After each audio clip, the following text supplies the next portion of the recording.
Hello everyone, welcome you all. स्वागत करता हूं एक बार फिर से हमारे यूट्यूब चैनल विजडम वेल्थ में। और आज इस वीडियो में हम बात करने वाले हैं 3 ऐसे स्टॉक के बारे में जिसे आपको अपने वॉच लिस्ट में रखना चाहिए। और अगर नहीं भी रखते हैं वॉच लिस्ट में तो मैं उन ट्रेडर्स के लिए बोलना चाहता हूं। बहुत दिन से क्वेरीज आ रही थी कि सर हमें कुछ ऐसे ट्रिक्स एंड टिप्स बताइए जिससे कि हम जो ट्रेडिंग करते टाइम जो एक मूवमेंट है, डाउन ट्रेंड है, अप ट्रेंड है, क्या मतलब हम ऐसे ट्रेंड में या नॉन ट्रेंडिंग जोन है, ऐसे में हम कैसे डिसाइड करें कि उस स्टॉक को ट्रेड करें या ना करें। तो इस वीडियो में इसी विषय पे हम बात करने वाले हैं। पहला स्टॉक जो है वो आपके सामने है M&M यानी महिंद्रा एंड महिंद्रा का।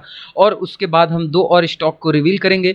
लेकिन उससे पहले एक छोटी सी रिक्वेस्ट है कि चैनल को सब्सक्राइब नहीं किया तो प्लीज़ सब्सक्राइब कर लीजिए, बेल नोटिफिकेशन ऑन कर लीजिए जिससे कि सारे लेटेस्ट अपडेट आपको मिलती रहे। तो देखिए, सबसे पहले M&M यानी कि महिंद्रा एंड महिंद्रा के मैंने 1 मंथ के चार्ट को लिया है। यहाँ पर एक छोटी सी मैंने यहाँ पर लाइन ड्रॉ की है जो कि रेजिस्टेंस और सपोर्ट के थ्रू मैं इसको समझाने की कोशिश करूंगा। और नीचे यहाँ पर जो है वो है आपके लिए वॉल्यूम चार्ट, जो कि सबसे ज़्यादा इफ़िशियंसी और सबसे ज़्यादा अगर मैं बोलूँ तो ट्रेडिंग जर्नी में, इन्वेस्टिंग जर्नी में अगर कुछ है तो वो है आपका वॉल्यूम चार्ट। यहाँ पर 1 मंथ का क्यों मैं वाई आई टुक 1 मंथ चार्ट और क्यों नहीं लोअर टाइम फ्रेम या क्यों नहीं, तो देखिए कहीं ना कहीं अगर हम एक अपर टाइम फ्रेम पर देखते हैं तो जो कैंडल्स की फॉर्मेशन होती है वो बहुत ही सॉलिड होती है। उनके वॉल्यूम्स जो जनरेट हुए रहते हैं वो कहीं ना कहीं बहुत ही ज़्यादा एक इंडिकेट करते हैं पॉजिटिव टर्म्स को। पॉजिटिव टर्म्स इन सेंस कि अगर वो डाउन ट्रेंड में है तो वो दिखाते हैं कि yes it is exactly in down trend. अगर वो अप ट्रेंड में है तो ये वो डिनोट करते हैं yes it is exactly in up trend. तो ये चीज़ के लिए आपको अपर टाइम फ्रेम जो है वो आपको लेना चाहिए और हमेशा अपने अपर टाइम फ्रेम को देखकर ही धीरे धीरे शिफ्ट करते हुए नीचे टाइम फ्रेम पर जैसे आप आएंगे।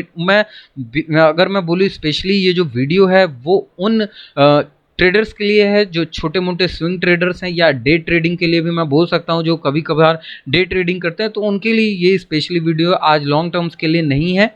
तो उनके लिए मैं ये बताना चाहता हूं। तो इस वजह से देखिए M&M का सबसे पहले 1 मंथ का यहाँ पे चार्ट है आपके सामने। और जैसा कि मैंने बताया यहाँ पर एक रेजिस्टेंस और वही सपोर्ट लाइन है। अब यहाँ पर देखना क्या है चीज़ों के बारे में, हमको ये देखना है कि ये जो गिरावट है इसके बारे में तो हमको बात नहीं करनी है, क्योंकि आपको पता है पेंडेमिक सिचुएशन में सारे स्टॉक निफ्टी, बैंक निफ्टी कितना गिर चुका है। लेकिन जिस तरीके से रिकवरी हुई है, जिस तरीके से हमको पॉजिटिव पे पॉजिटिव रिटर्न्स देखने को मिला है पिछले 2-3 महीने में, और अगर मैं बात करूँ गिरावट के बाद एक अच्छा बाउंस बैक आया है, तो बहुत रिटेलर्स ये सोच रहे हैं कि अब मार्केट वापस से गिरेगा या अब मार्केट जो है फिर गिर जाएगा उसी जिस तरीके से गिरा था मार्च में। ऐसा नहीं होता है। हम जो सोचते हैं अगर वैसे चलने लगे मार्केट तो जाहिर सी बात है सब कोई बिलियनर हो जाएगा, सब कोई जेफ बेजोस, सब कोई बिल गेट्स हो सकता है। लेकिन ऐसा नहीं है। यहाँ हमको टेक्निकली सोचना होगा। अब सोचना कैसे है, तो देखिए अगर हम इसके सपोर्ट की बात करें, इसी लाइन को मैं यहाँ ड्रॉ करता हूँ। और सपोर्ट की अगर मैं बात करूँ तो जो आपका सपोर्ट देखने को मिलेगा एक प्रॉपर सपोर्ट, डिसेंट सपोर्ट 242 का, 243 भी आप लेकर चल सकते हैं। वो 0.15 को आप कंसीडर मत करिए, 243 का आप सपोर्ट लीजिए।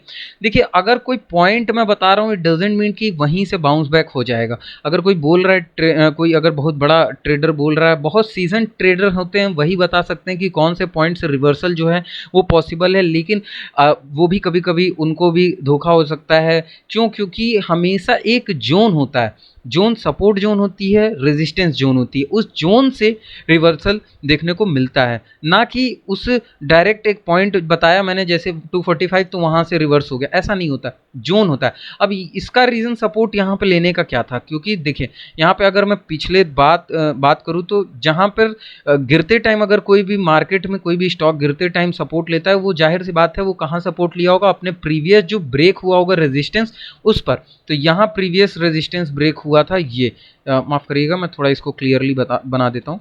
यहाँ जो ब्रेक हुआ था वो होता ये लेवल, ठीक है। अब ये लेवल जो ब्रेक हुआ वो यहाँ हुआ और एग्जैक्टली यहीं पर इसने सपोर्ट लिया एंड यहाँ से एक अच्छा खासा ऊपर की तरफ देखने को मिला, ठीक है।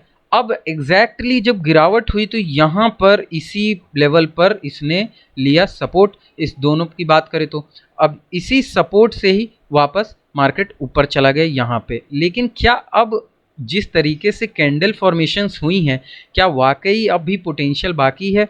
MNN में यानी महिंद्रा एंड महिंद्रा में कि वो और भी ऊपर यहाँ से जा सके। तो मुझे ऐसा लगता है कि यहाँ से जो भी रैली है वो एक डाउटफुल रैली हो सकती है। देखिए आई माइट बी रॉन्ग, मैं ये एकदम एक्सेप्ट करने से पीछे नहीं हटता कि मैं गलत हो सकता हूँ, बिकॉज क्योंकि market is all about uncertainty, market is all about prediction, and आप प्रिडिक्शन भी करते हैं नॉलेज के साथ, तो नॉलेज के साथ भी प्रिडिक्शन करने वाले भी यहाँ फेल हो जाते हैं। लेकिन उसमें जो एक्सपीरियंस होते हैं, जिनको 10 साल, मेरे को 5 से 6 साल का एक्सपीरियंस है, लेकिन मैं तब भी मैं बोल रहा हूँ कि वो एक आप समंदर में एक लोटे पानी के बराबर भी वो मेरा नहीं है, 0.0000001% होगा। तो ये जो है ये सिनेरियो आपको अपने हमेशा माइंडसेट में लेकर चलना चाहिए। अब मैं क्यों इस पर मैं बोल रहा हूँ कि ट्रेडिंग से करने से बचें और या इसमें थोड़ा सा निवेश करने से अभी फ़िलहाल बचें, तो इसका कारण क्या है? कारण ये है कि अगर आप वॉल्यूम्स को देखें ज़रा, तो वॉल्यूम्स को मैं दिखाना चाहूँगा थोड़ा सा मिनिमाइज़ करके। यहाँ पे वॉल्यूम्स, रुकिए 1 मिनट बस, मैं आपको प्रॉपर दिखाता हूँ। देखिए अगर प्रीवियस में हायर एकदम वॉल्यूम की मैं बात करूं, तो यहाँ पे प्रीवियस हायर जो वॉल्यूम्स देखने को मिले हैं वो आपको इस लेवल पर मिले हैं, थोड़ा सा ऊपर ही हो गया, तो इस लेवल, यानी कि पिछले कुछ सालों में जो इस टाइम की वॉल्यूम जनरेट हुई हैं, पिछले कुछ सालों में वैसी नहीं जनरेट हुई थी, यानी कि मैक्स जो वॉल्यूम जनरेशन हुआ है वो इस लेवल पर हुआ है। लेकिन ये तो हमने देख लिया, ये देख कर हम निवेश भी कर देंगे कि अरे वॉल्यूम तो है, लेकिन देखना क्या है? देखना ये है कि वॉल्यूम जो है कॉन्स्टेंटली डिक्रीज हो रहा है। कभी कभी आप देखोगे कि जब वॉल्यूम बढ़ता है ना, जहाँ पे मार्केट आपको अच्छा खासा रिटर्न देने वाला होगा, तो वहाँ कैसे सिनेरियो होते हैं? सिनेरियो कुछ इस तरीके के होते हैं, अनइवन, या आपको ऐसे सिनेरियो मिलेंगे। देखिए इसमें वॉल्यूम ज़्यादा है तो क्या हुआ, 1 मंथ के चार्ट पर, 1 मंथ के कैंडल पर वॉल्यूम ज़्यादा, हमने निवेश किया तो हमको नेक्स्ट मंथ में प्रॉफिट मिला, लेकिन हल्का सा करेक्शन आया, फिर ये जो वॉल्यूम कैंडल बना इस प्रीवियस 2 कैंडल से अधिक बना, फिर ये जो 3 बना ये जो है इन तीनों प्रीवियस से अधिक बना। तो जाहिर सी बात है कहीं ना कहीं जो डिक्रीज हो रहा है वॉल्यूम, ये कहीं ना कहीं जो सिम्टम है वो थोड़ा सा एक सिम्टम मैं बोलूँगा कि एक पॉज का सिम्टम है। तो यहाँ पर आपको 2 जो कैंडल्स हैं उस पर देखने हैं, जो 2 कैंडल्स हैं वो क्या है, ये दोनों कैंडल्स डोजी फॉर्मेशन हुई हैं। अब डोजी फॉर्मेशन क्या होता है, जिनको नहीं पता मैं बता देता हूँ। डोजी फॉर्मेशन होती है यानी कि मार्केट जो है अनडिसिसिव मोड में चला गया है उस पर्टिकुलर या उस स्पेसिफिक स्टॉक का, जहाँ से कि जो बायर्स हैं वो ऊपर ले जाने की कोशिश कर रहे हैं, लेकिन सेलर्स इस लेवल पर काफ़ी हावी हैं और वो नहीं ले जाना चाहते हैं इस लेवल से ऊपर।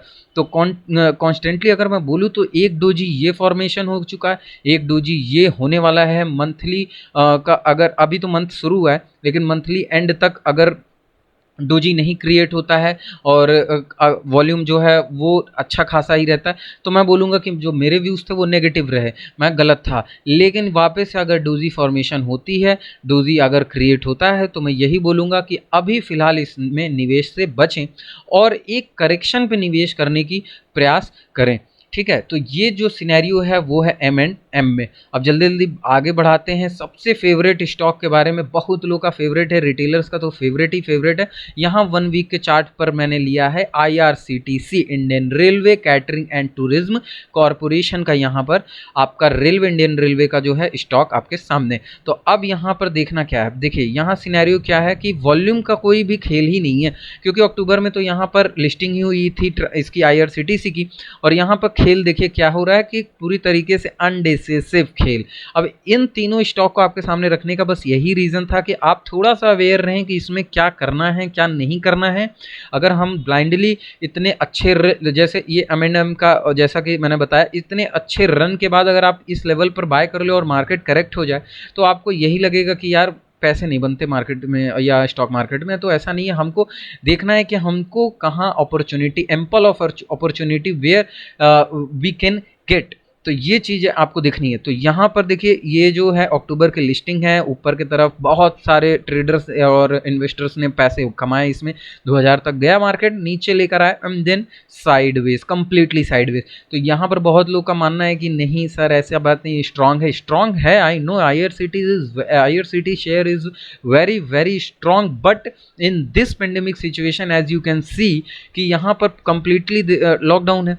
ठीक है, धीरे धीरे अनलॉक हो रहा है, धीरे धीरे चीज़ें खुल रही हैं। तो जिस दिन हो सकता है कि स्पेशल ट्रेन जो हैं वो कंप्लीटली 21 सितंबर या अक्टूबर में होंगी, तो वहाँ एक अच्छा खासा बाउंस बैक देखने को मिल सकता है। बट चीज़ें क्या है, हमको निवेश कैसे करना है, हमको एक अच्छा ट्रेंड देख कर निवेश करना। अब ये नहीं कि हम कोई भी चीज़ चल रहा है, जिगजैग चल रहा है, चलो ऊपर तो जाएगा ही, या हो सकता है ऊपर की तरफ ब्रेकआउट दे दे। ज़रूरी नहीं है, हो सकता है कि ये इस लेवल से नीचे आ जाए और एक अच्छे वॉल्यूम के साथ यहाँ पे वॉल्यूम जनरेट हो, एंड देन इस लेवल पर फिर से सपोर्ट ले एंड वापस से यहाँ पर जाने की कोशिश करे। तो ये भी सिनेरियो पॉसिबल है, ये भी आपको दिमाग में रखना है। तो फिलहाल के लिए मैं इस चीज़ को क्यों दिखा रहा हूँ, क्योंकि यहाँ पर IRCTC का जो मार्केट है वो अभी साइड वेज बना हुआ है, जैसा कि आप देख सकते हैं यहाँ ऊपर नीचे। और अगर ये इस लेवल को, जिस लेवल को मैंने ड्रॉ किया है, इस लेवल को ब्रेक करता है, तो मैं बोलूँगा यहाँ पर एक अच्छी खासी आपको वेट करने की ज़रूरत पड़ेगी। क्यों? क्योंकि फिर आपको जो लेवल मिलेगा वो लेवल होगा आपको ये लेवल, और ये लेवल जो होगा वो काफ़ी ही डिसेंट लेवल होगा। क्यों? क्योंकि इस लेवल से एक अच्छा खासा मैं बोलूँगा कि पुल बैक देखने को मिल सकता है और एक अच्छा खासा सपोर्ट जोन दिखाई दे रहा है, अगर इफ़ इन केस मार्केट यहाँ पर कोलैप्स होता है या गिरता है किसी भी प्रकार से तो। ठीक है, तो इसमें भी अनडिसिसिव मूवमेंट है, इस स्टॉक को भी थोड़ा वॉच लिस्ट में रखें, लेकिन ट्रेड करने से ज़रूर बचें। अब यहाँ पर हम जल्दी से चलते हैं इसके थोड़ा वॉल्यूम सेक्शन पे बात कर लेते हैं। तो वॉल्यूम सेक्शन देखिएगा, एक वॉल्यूम कैंडल जो है वो प्रीवियस कुछ वॉल्यूम कैंडल से रेड कैंडल के जो फॉर्मेशन हुआ है वो यहाँ पर हुआ है आज के माफ़ करिएगा, ये जो वीक का जो है कैंडल फॉर्मेशन इसमें। ठीक है, तो इसमें कहीं ना कहीं वॉल्यूम जो है वो दिखाई दे रहा है कि जो मार्केट में पुश कर रहे हैं सेलर्स नीचे ले जाने के लिए, वो अपना दबदबा बढ़ा रहे हैं। तो क्या दबदबा ये बढ़ा पाएंगे, या मार्केट वापस से इस लेवल्स पर या ऐसे लेवल्स पर, 2-3 लेवल्स हैं जिस पर से बाउंस बैक देखने को मिलेगा। एक और लेवल अगर मैं ड्रॉ करूं तो वो ये लेवल है, इस लेवल से भी बाउंस बैक करने को बहुत चांसेस हैं। तो ये कुछ लेवल्स हैं जिसे आपको अपने ध्यान में रखना है। अब वीडियो बहुत लंबी हो रही है, इसीलिए मैं भारती एयरटेल को भी जल्दी से, ये तीसरा स्टॉक है आपके सामने भारती एयरटेल। अब इसको लाने का रीज़न क्या था, देखिए भारती एयरटेल में भी 1 मंथ का चार्ट मैंने लिया है यहाँ पर, और ऊपर के साइड में ये जो जोन बनाया है मैंने, इसको देखना है, और यहाँ पर एक इसको देखना है सपोर्ट जोन। तो देखिए यहाँ पर इस लेवल को क्यों मैं बोल रहा हूँ, इस लेवल को क्यों देखने के लिए मैं बोल रहा हूँ, रीज़न ये है कि इस 1 मंथ 2 मंथ के कैंडल्स को आप अगर देखें तो 2 मंथ के कैंडल में 1 मंथ ने तो पूरा बुलिश दिया विद अच्छे खासे वॉल्यूम के साथ, लेकिन अगर अगले मंथ की कैंडल्स को देखें आप इधर, क्योंकि ये बहुत दिन से साइडवेज में था। भारतीय एयरटेल पे मेरा कभी भी कोई भी व्यू ही नहीं रहता कभी भी, वो तो आप लोग के थोड़ा सा इसमें प्रेशर की वजह से मैं इसको बना रहा हूँ, लेकिन भारतीय एयरटेल को ना मैं ट्रेड करता हूँ कभी, ना जल्दी मैं इसमें लेता हूँ, अनइवन इसका मूवमेंट लगता है मेरे को, पता नहीं क्यों।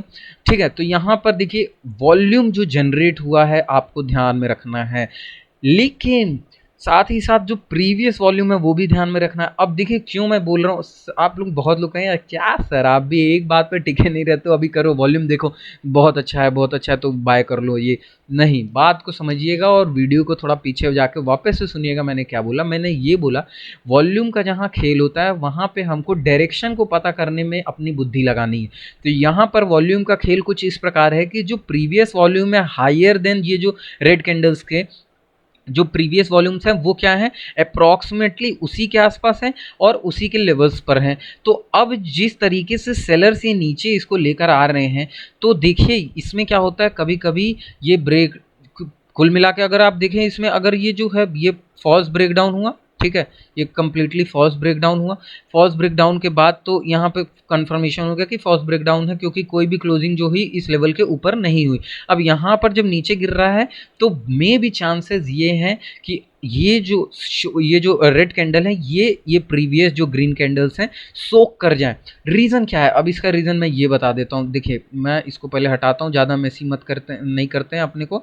हाँ देखिए इसका रीज़न क्या है, अब देखिए रीज़न क्या है कि ये जो कैंडल्स आप देख रहे हैं, ये जो कैंडल, इस कैंडल का लो देख लीजिए और इस कैंडल की अभी आप क्लोजिंग देख लीजिएगा। अगर क्लोजिंग इस मंथ के एंड तक क्लोजिंग जो होती है इसके नीचे होती है, तो आप समझ लीजिएगा कि कहीं ना कहीं इसमें जो है वो ट्रेंड चेंज हो चुका है, डाउन ट्रेंड के आसपास हम आ गए हैं कंप्लीटली। और फिर आपको जो लेवल मिलेगा डाउन ट्रेंड के आसपास में, वो इस लेवल तक हम आ सकते हैं। तो इस लेवल तक भी आपको इजीली डाउन ट्रेंड देखने को मिल सकता है, यानी कि 503 से 413 के आसपास के लेवल पर भी हम आ सकते हैं। लेकिन अगर ये प्रीवियस ग्रीन कैंडल्स ने शो कर लिया तो यहाँ से कुछ जो मैं बोलूँगा, यहाँ पे इस लेवल से ही वापस से एक हमको देखने को मिल सकती है रैली। तो इस वीडियो में बस इतना ही। वीडियो बहुत लंबी हो चुकी है, और वीडियो अच्छी लगे तो जरूर लाइक करिएगा, सब्सक्राइब करिएगा चैनल को, बेल नोटिफिकेशन ऑन कर लीजिए जिससे कि सारे लेटेस्ट अपडेट आपको मिलती